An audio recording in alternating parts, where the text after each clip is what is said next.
boa tarde. Estão me ouvindo bem?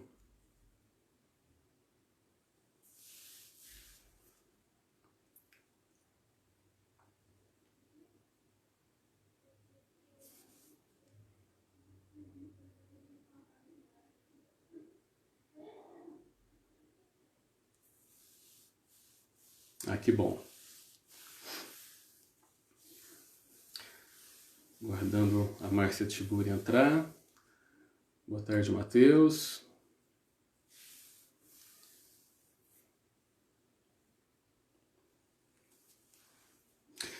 Aqui a Márcia acabou de entrar, vou colocar ela.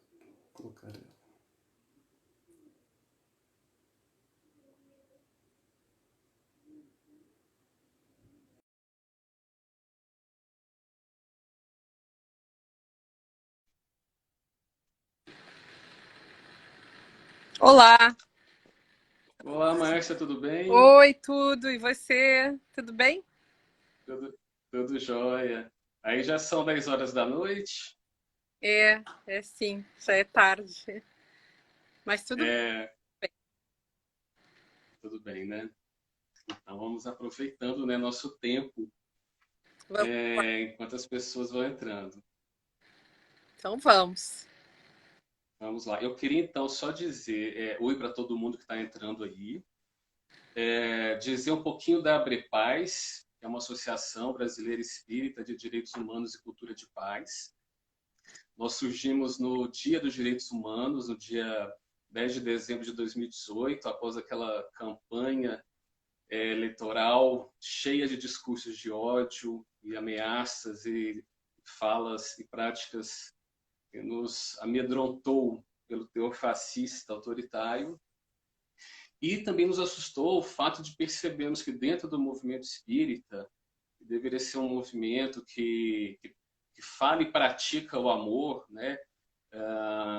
O olhar para o próximo, para o outro, haviam várias pessoas apoiando esse projeto autoritário, esse projeto daquele que homenageou o torturador e a tortura e por aí vai. Isso para a gente foi estarrecedor. Então, diante disso, companheiros, né, espíritas, nós resolvemos criar essa associação com esses valores, princípios e objetivos, né, de direitos humanos, o princípio da não violência, da inclusividade, da diversidade, do diálogo, da democracia.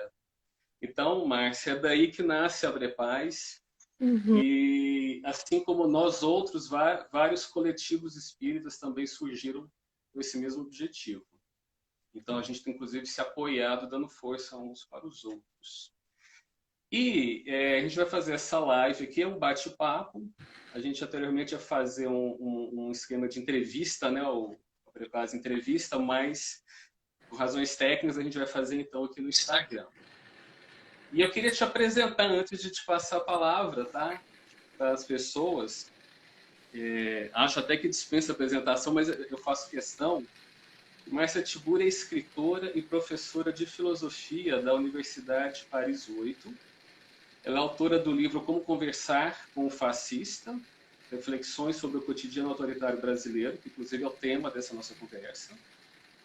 Além de obras como Ridículo Político, uma investigação sobre o risível, a manipulação da imagem, o esteticamente correto. E Delírios do Poder, Psicopoder e Loucura Coletiva na Era da Desinformação, entre várias outras obras. E sei que você é muito mais do que isso, né? E é uma artista também. Mas, enfim, queria dizer então que é muita alegria que a gente te recebe aqui. Você já era Obrigada. muito aguardada, né? Nós tentamos outras Obrigada. datas. Uhum. Então, vou passar a palavra para você. Eu tenho uma pergunta já para iniciar. Se você quiser, eu já faço. Senão, eu abro também para você dar um oi. Uhum.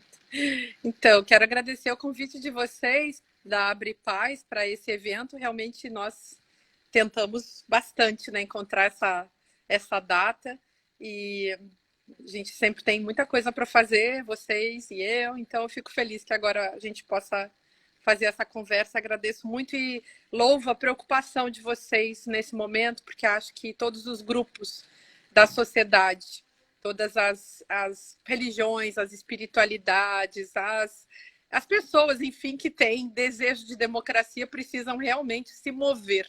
Precisamos fazer muitas coisas e para superar esse momento e, com certeza, isso passa por revisarmos também os nossos valores e o próprio valor da democracia, à medida que ele se apaga diante dos discursos de ódio e das práticas de ódio.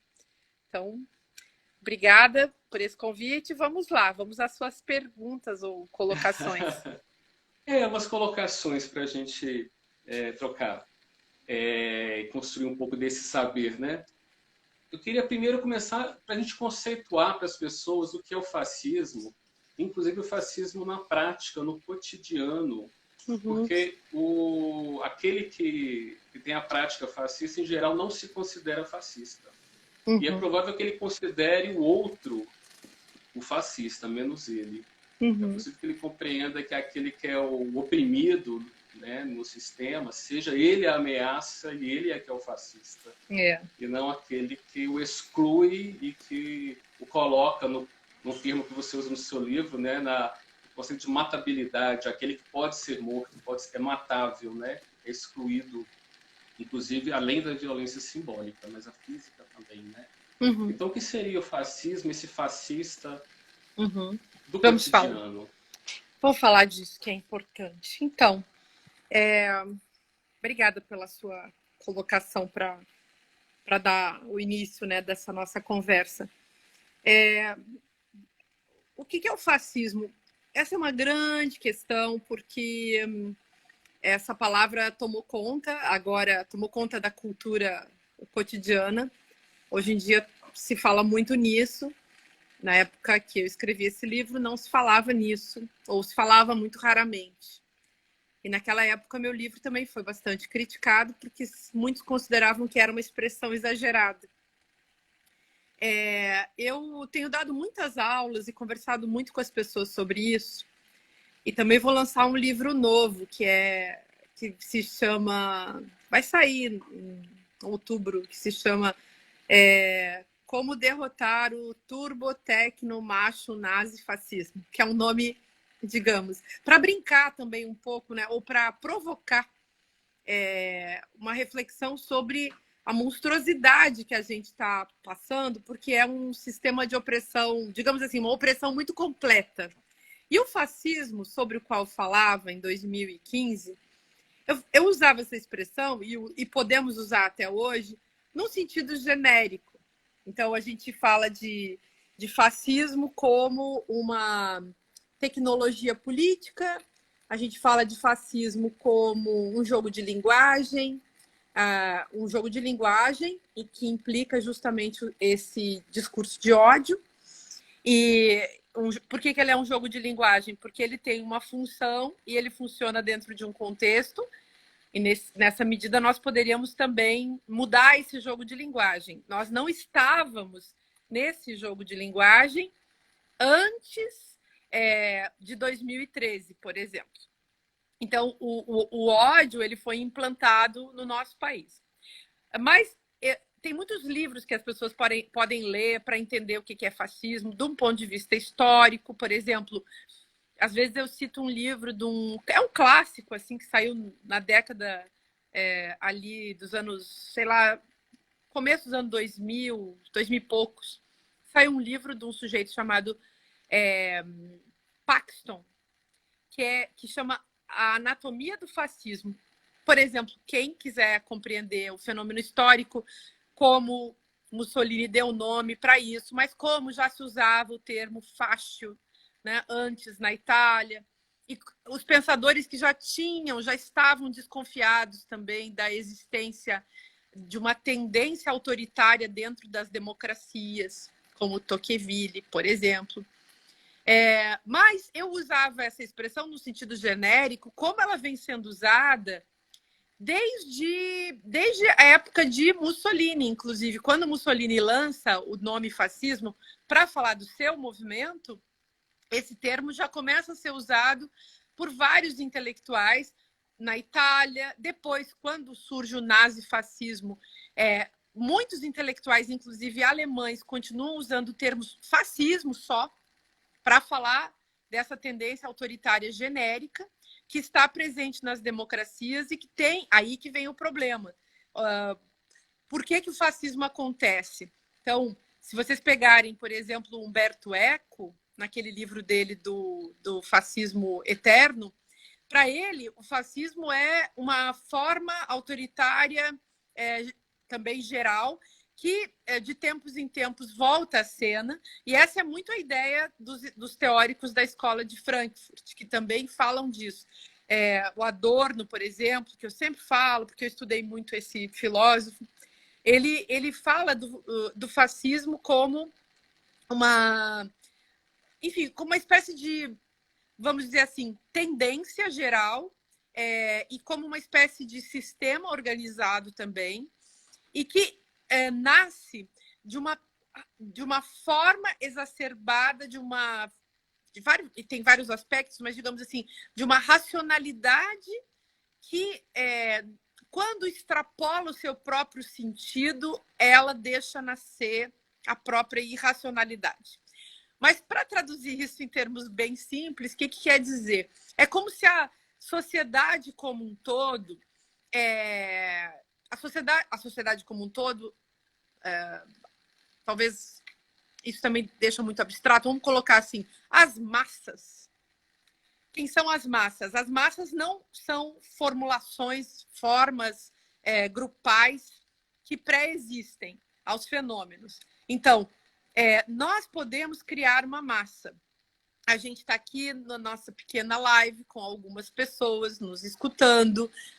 Mais uma live no meio de tantas outras, num sábado à tarde, no Brasil.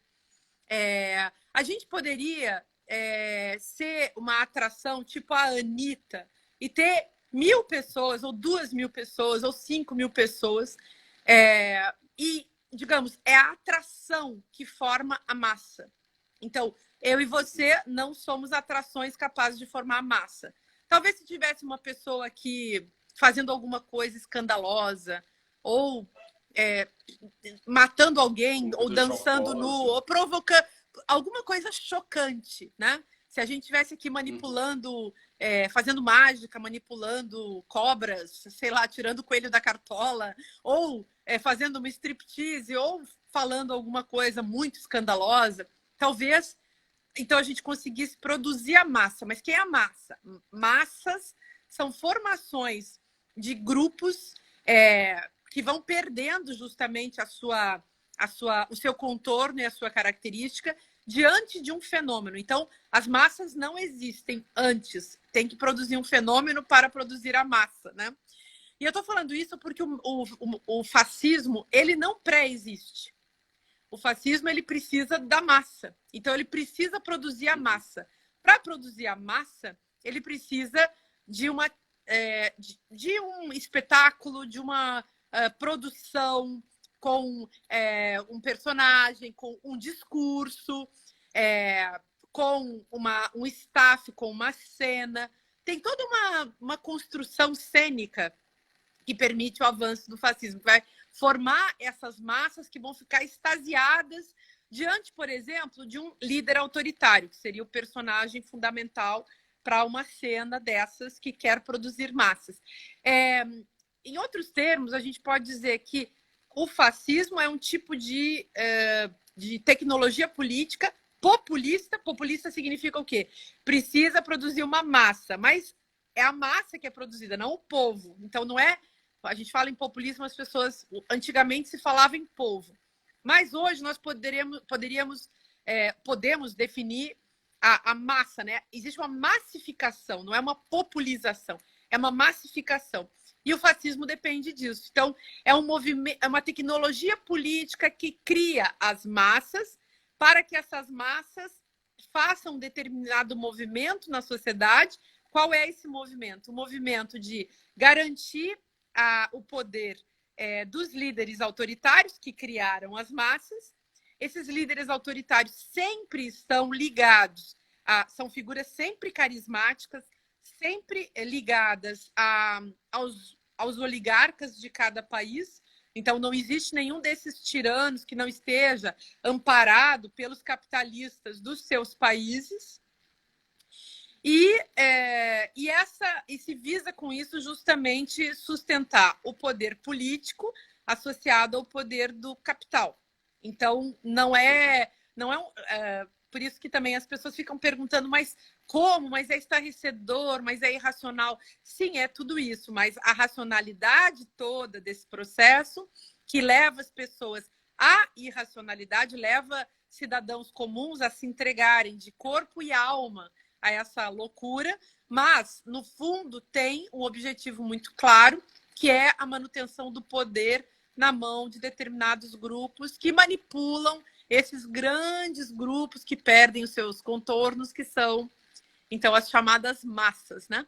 E é uma tecnologia política que precisa de... Aí eu vou citar uns nomes feios, nomes grandes, as pessoas anotem aí, porque é bom saber essas coisas, por mais que o palavreado possa ser chato, né?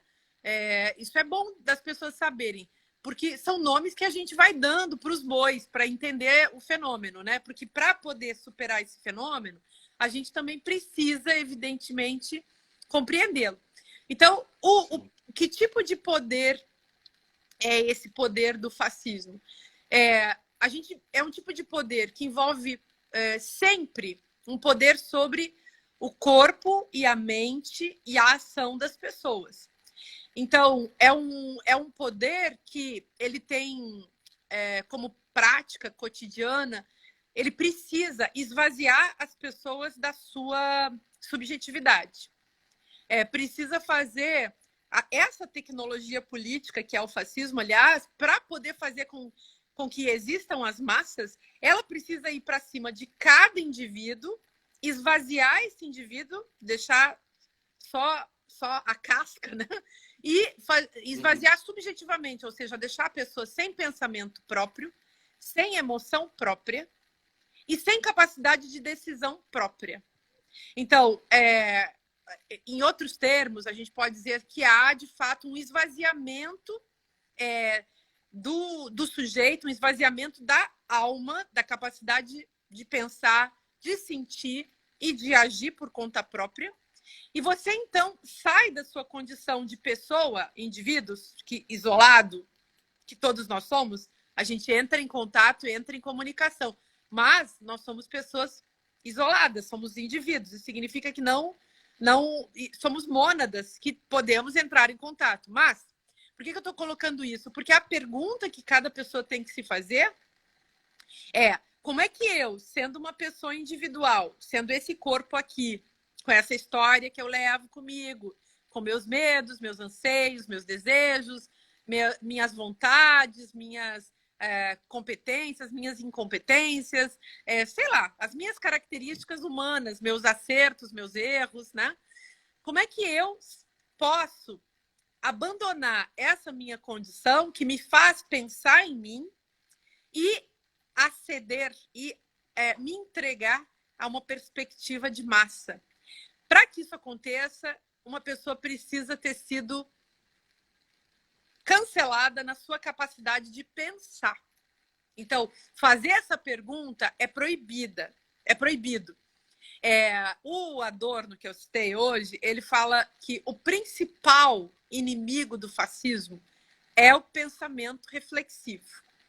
Então, quem pratica, assim, dentro de cada um, nós vivemos a chance de lutarmos contra o fascismo nas nossas vidas, porque somos seres capazes de pensar.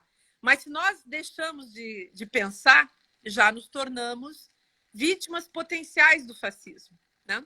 E uma coisa importante aí para situar, né, já que estamos falando da questão potencial do fascismo e da questão individual, quando a gente fala de fascismo na sociedade brasileira, houve um momento, a gente tem que analisar isso na história do Brasil agora, né? Na história recente. Não vou nem tocar na questão colonial, na questão das ditaduras do passado, não vou nem falar não vou nem falar da ditadura militar, vou deixar isso para outra hora. O que a gente tem na história presente? A gente tem um fascismo em potencial que estava ali, sempre esteve presente, que é aquele autoritarismo preconceituoso, aquela coisa da vida cotidiana. Então, o autoritarismo da vida cotidiana. A gente tem aquela tia, aquele tio, aquele pai, aquela mãe, aquele irmão, aquele filho, aquele primo, aquele sobrinho, sabe lá.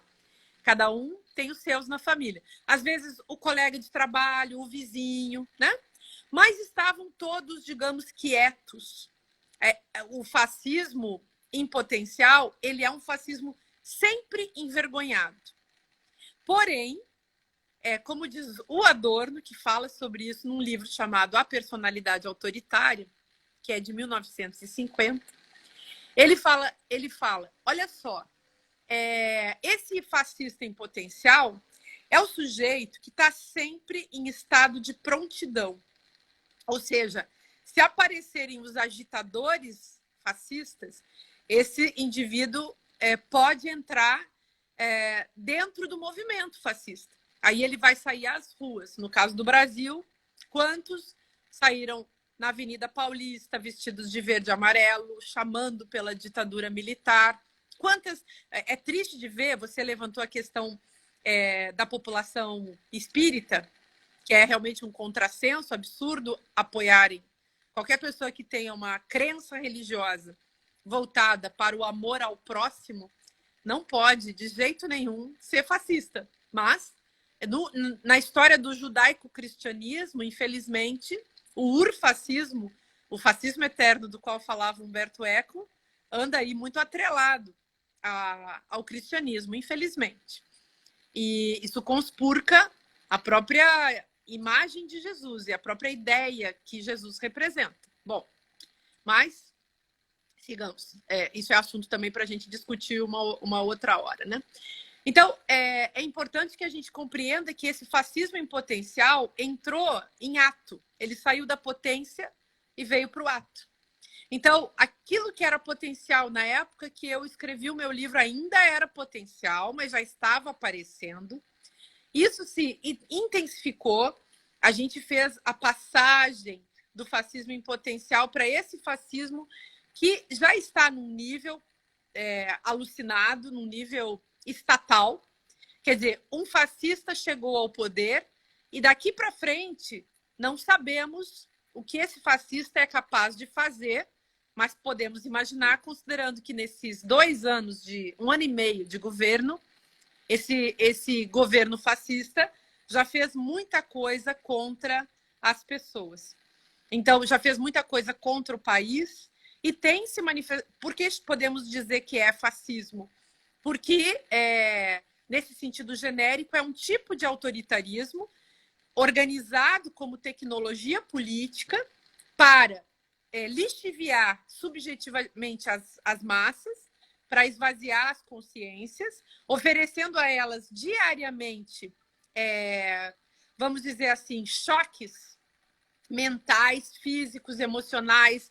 O próprio golpe de Estado de 2016 é um choque na história brasileira, na população brasileira, na sensibilidade democrática brasileira. Então, é um choque no sentido de algo que vai ter uma influência pesadíssima sobre a consciência e o comportamento da população. E Bolsonaro vai longe nisso, porque ele é muito bom nisso, como político fascista, ele é um excelente fascista, no sentido excelente, realmente ele é muito bom nisso que ele faz, ele sabe encantar as massas e enlouquecê-las, ele sabe hipnotizar as massas, como Hitler, como Mussolini, como Donald Trump. Ele consegue fazer com que pessoas pobres defendam o capitalismo, fazer com que pessoas negras defendam o racismo, pessoas mulheres defendam o sexismo e o machismo, pessoas LGBTs, que são pessoas que estão na mira dos fascistas, como todas essas outras pessoas que eu citei, estejam a defender justamente o seu algoz. Então, são pessoas que estão sempre na mira da violência e que se entregam aos seus próprios violentadores. Há poucos dias eu escrevi, cerca de 1 mês, 2 atrás, eu publiquei um artigo na revista Carta Capital que se chama o Brasil foi capturado pelo seu torturador e continua sendo torturado por ele.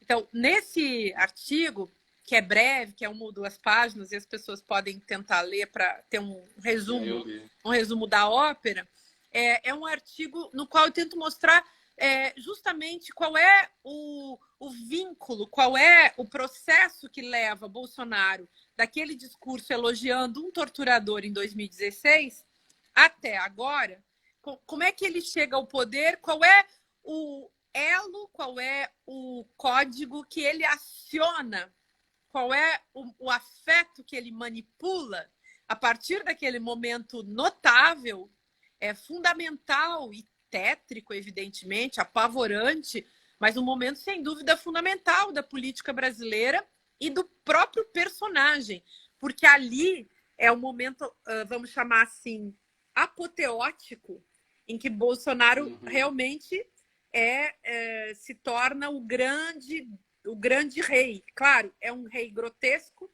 é uma figura grotesca, mas é uma figura que toca na sensibilidade brasileira e captura a inconsciência e o medo e o pavor das pessoas. Então, eu nem acho que esses brasileiros que apoiam Bolsonaro hoje, não todos, sejam pessoas, alguns, claro que são pessoas perversas, mas há muitos desses indivíduos que são pessoas amedrontadas e que, para se protegerem emocionalmente, acabam defendendo o seu algoz. Isso, aliás, tem um nome.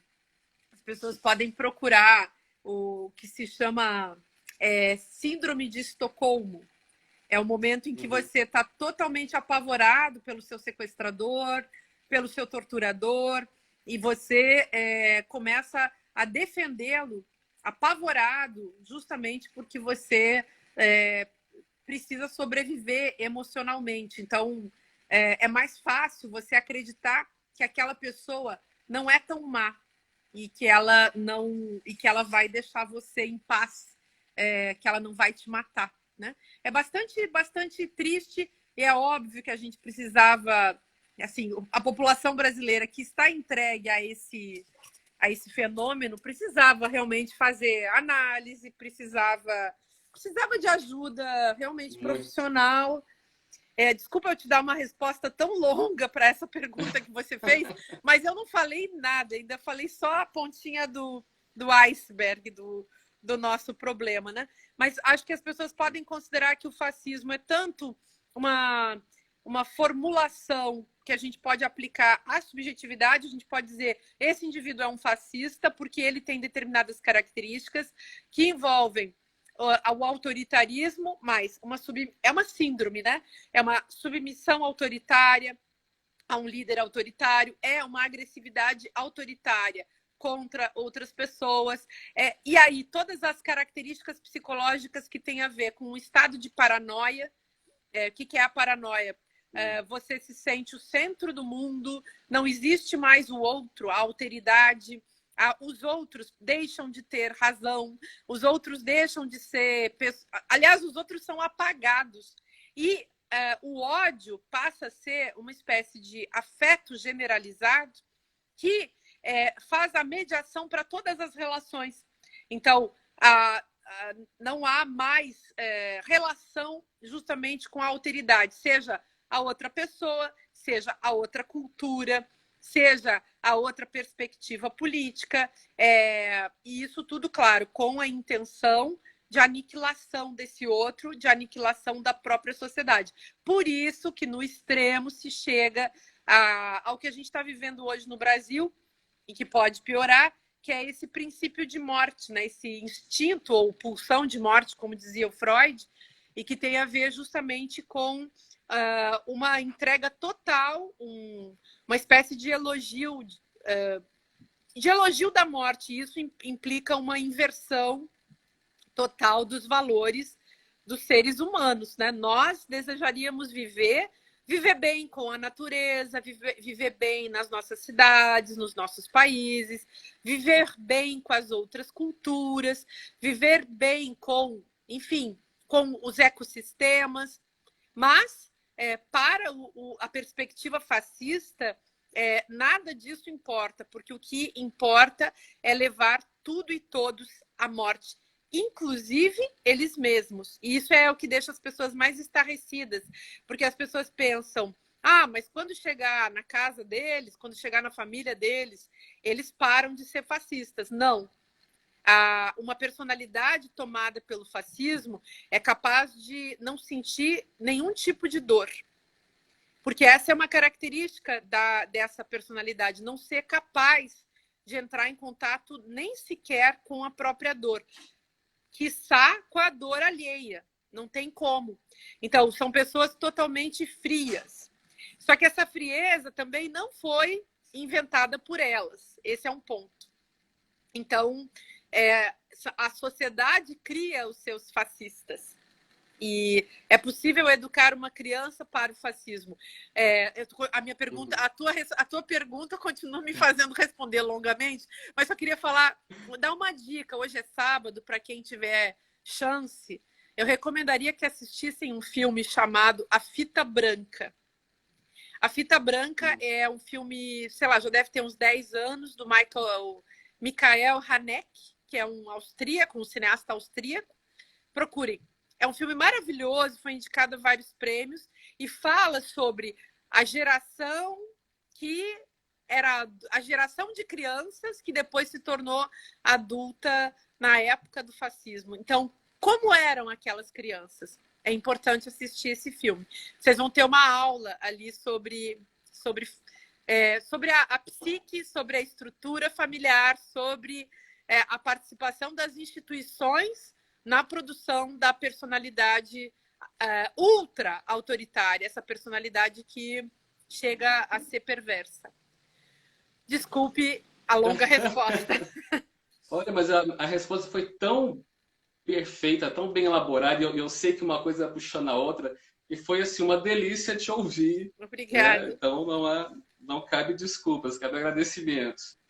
E eu me lembro também de um outro filme que chama A Onda, que tem no YouTube. É verdade. Onde um professor faz um experimento.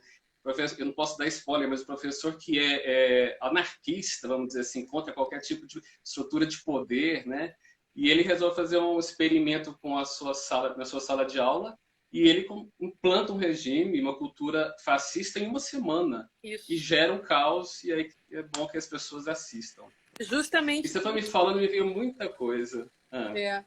Não, mas justamente é isso que ele faz nesse filme, bem lembrado, é um filme maravilhoso. Ele produz ali um pequeno experimento que pode ser aplicado numa sala de aula, mas pode ser aplicado num país inteiro. E nesse sentido, o Brasil é um laboratório desse tipo de procedimento e que foi produzido por empresas. Steve Bannon, aquele que foi preso lá nos Estados Unidos, acusado de corrupção há um mês atrás, eu acho. Ele é um grande publicitário, realmente um grande publicitário do fascismo, que tem relações com muitas pessoas pelo mundo afora, e ele vem a ser contratado por vários projetos de extrema-direita para aniquilar as democracias pelo mundo afora, inclusive aqui na Europa. Ele, na Itália, aqui na França, na própria Espanha. É um projeto de colonização e um projeto expansionista. Eles pretendem realmente fazer avançar esses horrores delirantes, né? O capitalismo racista, patriarcal, fascista, né? Que é horror, né? o nome genérico dessa coisa. Um horror. Então quer dizer que eu me lembro de uma letra de música que eu ouvia na minha adolescência, né, do Engenheiros do Havaí, que me parece muitíssimo atual, que que um fascista fascinante deixa a gente ignorante fascinada, e é a produção das massas, né, que perdem sua subjetividade, sua capacidade de reflexão, como você já disse. Mas ele não faz isso sozinho, né, Márcia? Não é um lobo solitário que consegue fazer isso. Isso acontece porque tem uma estrutura maior que o apoia. E aí a gente pode falar da mídia em geral, das redes, né? Os robôs na internet, no WhatsApp.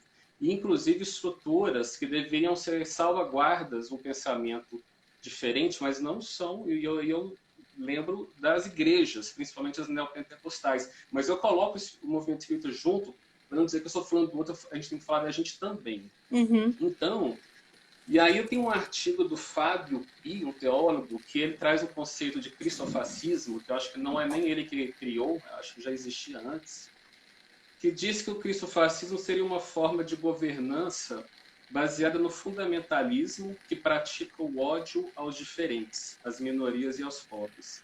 É uma guerra cultural e uma intensa teologia do poder autoritário. Não sei se você está me ouvindo. Parece que você congelou, Márcia.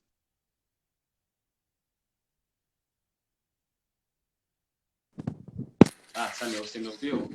Ai, desculpa, Fábio. Às vezes a minha internet cai aqui. Você podia repetir para mim, por favor? Então, esse conceito do cristofascismo, né? No artigo do Fábio Pi, quando ele diz que o cristofascismo é uma teologia do poder autoritário, nós podemos pensar como uma forma de usar o amor, o afeto do amor, contra o próprio. Algo que é tão incoerente, tão contraditório, mas que consegue manipular uma imensa massa, né? Isso. Que, em nome do amor à família, em nome do amor a algum conceito que eles querem conservar, eles praticam ódio contra o outro, aquele que é o diferente. E não conseguem, seja o outro da religião, mas o outro da classe social, o outro do que for. E aí eu lembro que você fala do livro, da questão do afeto, da inveja. E aí eu concordo com você que tem muito nisso também de uma criança ferida, daquele que precisa se proteger debaixo de um guarda-chuva de um poderoso que seria um fascista, um proto-fascista, né? Parece que ela se sente protegida contra o estranho, contra aquilo que ele não compreende, né? Isso. Então, essa ideia do cristofascismo é uma ideia interessante. Acho que ela existe sim. Penso que é preciso que haver esse diálogo, inclusive interreligioso. E outra pergunta que eu te faço, e como é que entra o conceito de não ser tolerante com o intolerante, né, de Karl Popper? Até onde a gente tem que tolerar e até onde a gente tem que buscar o diálogo e até onde a gente tem que falar não, chega, basta. Isso que você faz não é uma mera discussão de argumentos e de ideias, mas eu me sinto ameaçado, né, enquanto ser, enquanto que eu sou. São excelentes questões. Eu quero muito ler esse artigo do Fábio Pi, você falou, né? Depois você me manda. Depois você me manda pelo WhatsApp. Então, Fábio, acho que é um excelente conceito para pensar justamente essas igrejas do mercado que no encontro capitalismo e religião operam, né? Servem da forma mais maldosa, da forma mais diabólica, e justamente porque é contraditória, como você colocou, é o amor, um discurso do amor usado contra o próprio amor, né? Então essa inversão, isso realmente dá um nó na cabeça das pessoas, porque a estrutura dessa retórica, ela é uma estrutura, vamos dizer em termos geométricos, a da banda de Mébius, né? Então, você dá um nó na cabeça da pessoa quando você trabalha com isso. Mas você pode tanto mostrar como está operando a banda de Mébius, ou seja, essa fita que parece... enfim, da geometria projetiva, as pessoas conhecem, né? Aquele sinal do infinito. Se vocês forem na internet procurar, vocês vão encontrar a formulação disso. Quer dizer, um lado os dois lados são opostos, mas existe um ponto em que faz a torção e que a fita continua colada e torta, né? E o encontro dos dois lados, a dobra do tempo, né? Para alguns. Enfim, é esse encontro desses dois lados. Então, quando alguém faz esse tipo de operação, fazendo com que o ódio pareça bom, o ódio é ruim, o ódio nunca é bom. Então, o ódio parecer bom, o amor parecer ruim, esse tipo de coisa, né? O amor contra ele mesmo. Eu localizo isso que você tá citando sobre desse artigo do Fábio Pi, eu localizo isso também, por exemplo, na hora em que a gente vê esses pastores e padres, porque essa conversa começou também na Igreja Católica, que precisa sempre ser criticada, analisada com rigor. Porque a Igreja Católica foram os bispos católicos que criaram, por exemplo, distorcendo a expressão ideologia de gênero. Ideologia de gênero é um termo, uma expressão que é usada pelas feministas para designarem o patriarcado. Então, nos anos 90, isso já era usado pelas feministas há décadas. Aí, nos anos 90, quando esses bispos fazem uma conferência no Peru, bispos católicos resolveram chamar os estudos de gênero de ideologia de gênero. E Sim. Aí o que eles fazem? Eles usam a análise, eles não analisam mais, eles fazem a falácia, né? Então, usar gênero contra o gênero, que é a mesma coisa que a gente vê nos discursos aí dos fascistas de hoje. Esse, aliás, é um ponto importante, vou fazer um pequeno comentário sobre isso. Eles usam o sexo contra o sexo. Então, no discurso, a pedofilia é usada como uma espécie de tropo retórico e tudo aquilo que tem a ver com sexo, sexualidade, gênero é usado contra o sexo, a sexualidade e o gênero das pessoas, sendo que as pessoas estão inscritas nesses lugares, né? Eu queria falar um pouquinho só sobre isso, porque eu acho que são tecnologias desse poder.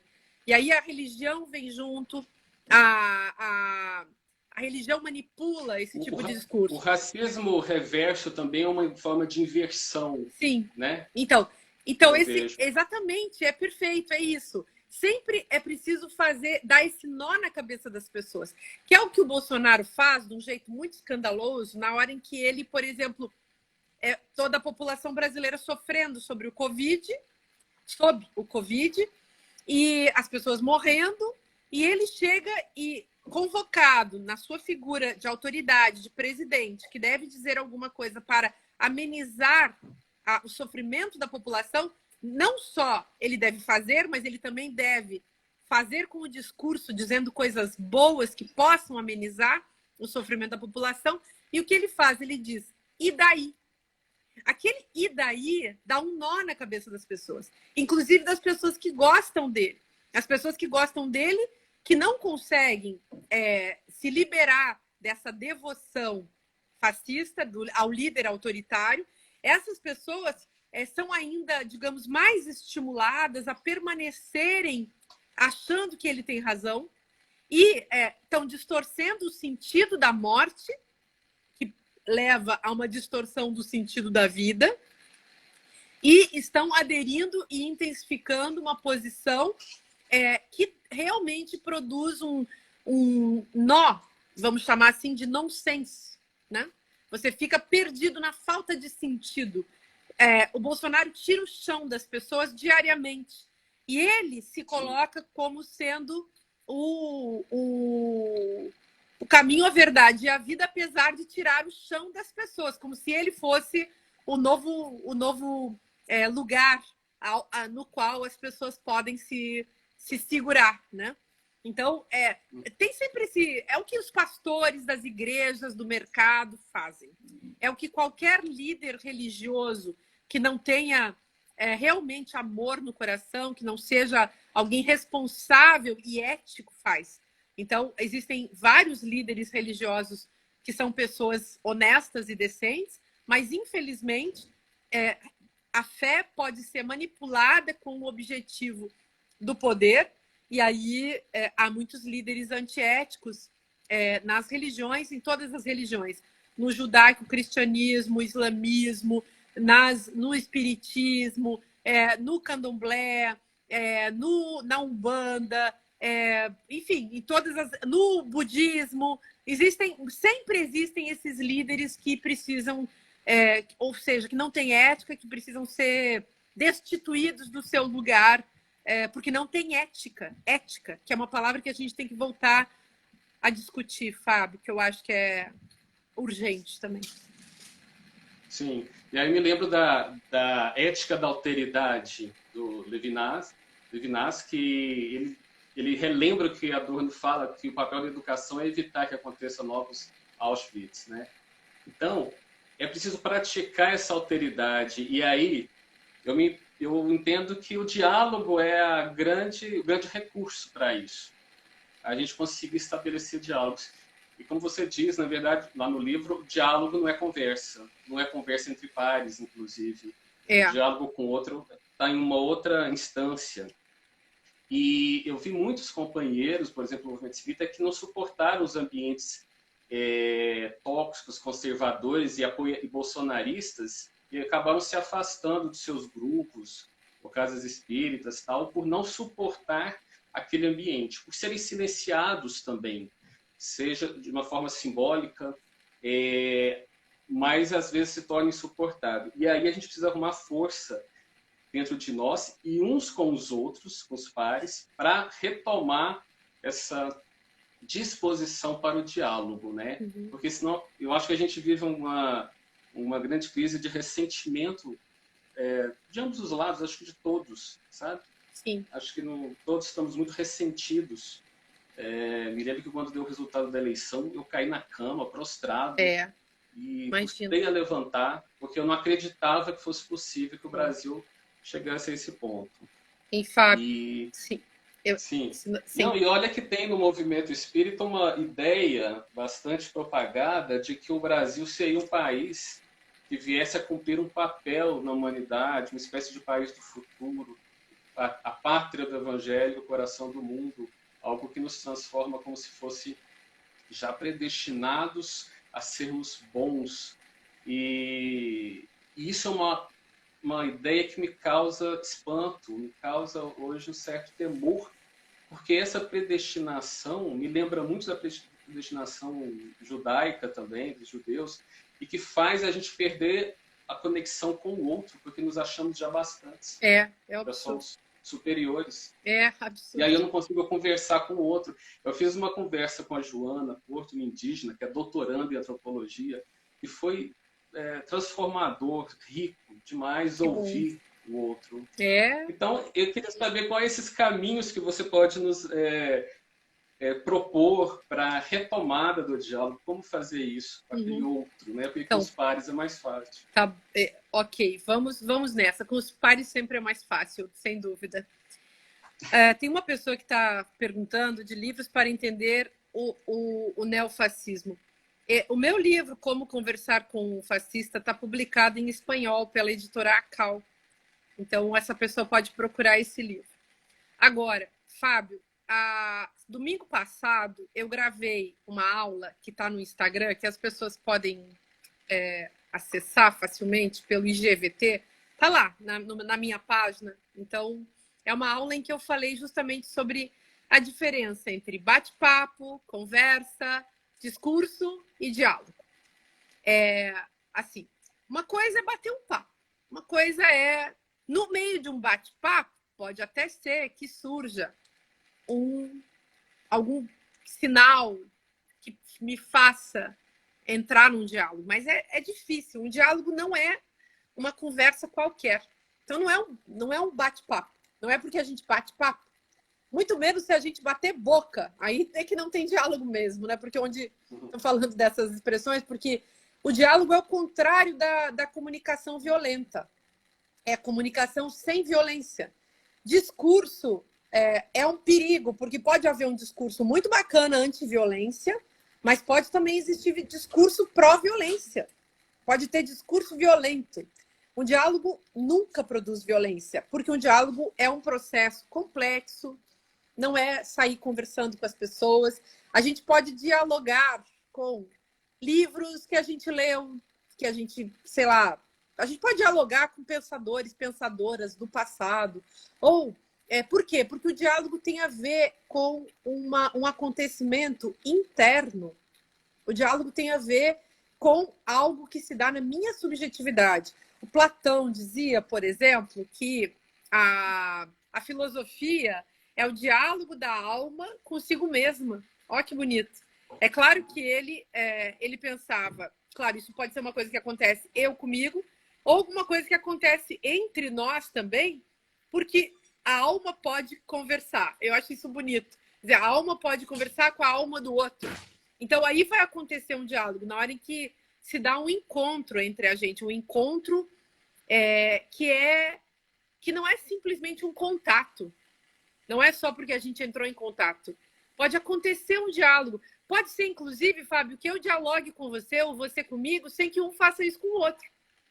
Ou seja, não é necessariamente alguma coisa que acontece comigo, não é necessariamente uma performance de conversa. Eu me lembro quando escrevi o Como Conversar com um Fascista, que eu um dia caí numa armadilha, uma emboscada midiática, desses assaltos midiáticos, que eu sofri vários, que vivo sofrendo até hoje. Eu estava numa rádio e entrou um sujeito que não tinha sido convidado, que era um sujeito e um grupo que ajudaram no golpe no Brasil, foram patrocinados por fascistas estrangeiros e brasileiros, gente que não tem decência, gente que faz coisas muito estranhas, coisas muito más, discursos anti-direitos humanos, discursos antidemocráticos. E ali, evidentemente, era uma estratégia política deles, porque eles procuravam pessoas que pudessem causar... Aliás, isso aí é estratégia de muitos políticos, a produção de uma situação espetacular para criar massas, e aquilo realmente criou uma massa. Naquela noite, depois de eu estava vendo o julgamento absurdo, os ministros do TRF4 no Rio Grande do Sul julgando Lula, com um discurso absolutamente alucinado, sem falar coisa com coisa, justamente para enganar o povão que não tem a menor noção do que estava sendo falado. E eu fiquei muito indignada e não tinham me avisado. Enfim, fui embora, me neguei a ficar, como isso estava sendo gravado. Aliás, eles já chegavam com o celular, porque se você fizesse uma cara de susto, eles iam pegar a sua cara de susto, fazer um meme dizendo que você estava louco, e foi isso que fizeram, muitas pessoas fizeram de maneira programada, paga, não, foi profissional, não foi assim. E até hoje eu continuo sendo objeto dessas figuras que fazem fake news e campanha de difamação contra mim. Por isso que eu tenho que morar fora do Brasil, porque não posso trabalhar e sofri ameaça de morte. Até hoje, tem gente que ainda me diz, por que não morreu, né? E coisas desse tipo. Bom, mas eu tô falando esse monte de coisa, indo para um outro lugar, mas queria dar esse exemplo, por quê? Porque nem sempre é possível, você não deve rebaixar o diálogo a bate-boca com gente que manipula discursividades e performances com o objetivo de causar polêmica para produzir massas, para receber votos dessas massas. Nós não temos a obrigação de nos submetermos às imposições discursivas daqueles que promovem o discurso violento, daqueles que usam a violência discursiva para enganar a população. Então, não precisamos nos submeter a falar com qualquer pessoa que a gente não deseje e que não faça sentido. Com quem que nós devemos falar? Com as pessoas que promovem democracia. Aliás, esse é um ponto importante que toca também a questão da liberdade de expressão. Não há liberdade de expressão, porque não há sequer liberdade quando a liberdade e a liberdade de expressão guerreiam, atacam a liberdade e a liberdade de expressão. Simone de Beauvoir já falava isso. Quer dizer, a liberdade que não preserva a liberdade não é liberdade, é enganação. A liberdade de expressão... É outra inversão, né, que fazem. Outra inversão. Então, temos que prestar atenção, porque a grande esperteza dessas figuras hoje, desses fascistas que estão por aí, e desses donos dos poderes diversos, é justamente inverter o sentido das coisas, usar aquilo que era um significante, uma palavra, uma expressão importante. Você citou a palavra amor, por exemplo, é uma palavra muito importante, mas as distorções em torno do amor são muitas.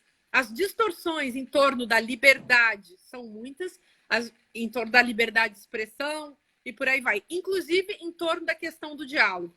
Por isso mesmo que eu resolvi dar essa aula, que depois o pessoal, se tiver interessado, podem assistir lá. Inclusive, citei vários livros que vocês podem ler, que eu acho que é um serviço que a gente pode fazer para a nossa cultura nesse momento, né, Fábio? Isso. A gente, na comunicação não violenta, que é um dos princípios, né, da Brepaz, a gente procura entrar numa conversa não para vencer, mas para se conectar com o outro. Não para derrotar o outro e se sentir mais poderoso porque eu derrotei o argumento do outro. Para se conectar, é para ouvir, essa escuta empática que você está junto.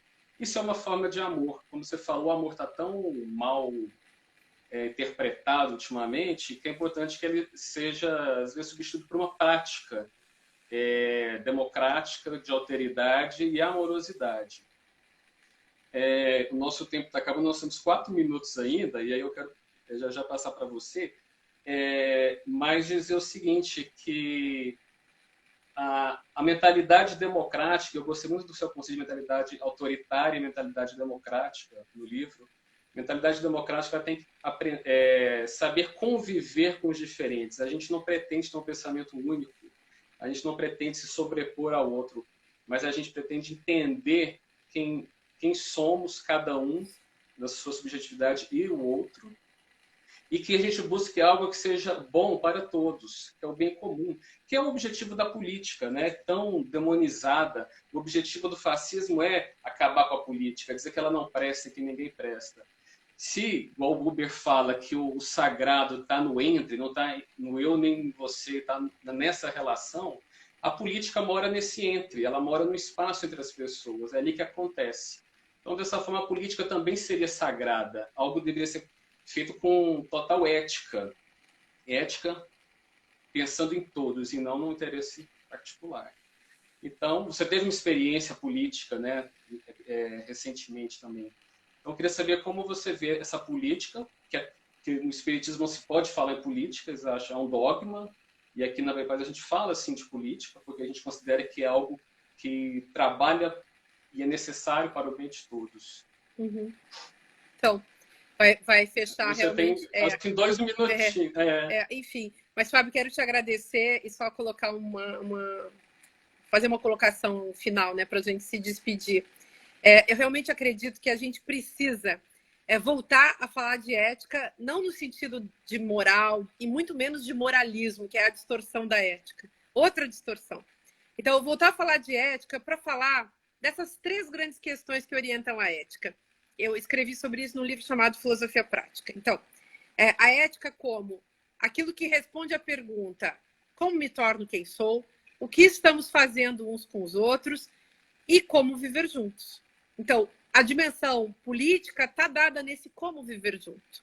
Quer dizer, como vamos nos organizar, como vamos valorizar as singularidades, como vamos valorizar as alteridades, como vamos fazer com que esse mundo seja um mundo bom para todos. E eu acho muito bom que você traga a questão do bem comum, porque a gente precisa entender qual é justamente esse comum que a gente constrói juntos para que esse comum seja bom, porque atualmente no Brasil o comum que está sendo construído é destrutivo. Destrutivo da natureza, destrutivo das pessoas, dos indivíduos, a população negra, a população indígena, a população pobre, a população trabalhadora, gente, que é a imensa maioria dos brasileiros.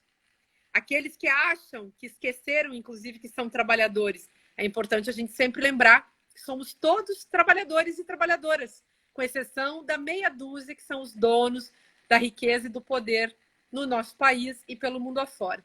A gente precisa combater o capitalismo. Você tem mais 20 segundos. Obrigada a você, Fábio. Já te agradecer também, Márcia. Obrigada. Um abraço para você, tudo de bom. Felicidades para todos e todas que estão assistindo esse nosso encontro. E muito obrigada. Que hajam outros. Obrigada. Tchau. Um abraço. Obrigadão. Tchau, tchau.